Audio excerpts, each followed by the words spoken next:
Ito na nga yung plano para dito sa ating GenType Power 12.8 volts 280 ampere hour battery.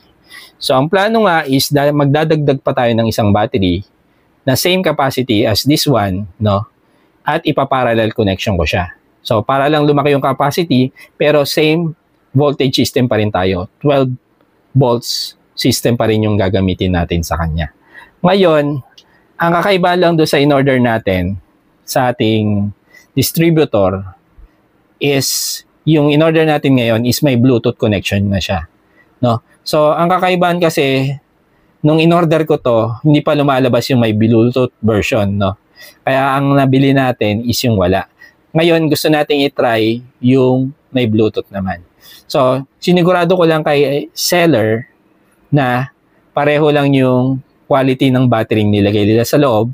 And isa pang nagustuhan ko kasi dito sa ating GenType Power na battery is yung steel compression ng mga prismatic cells.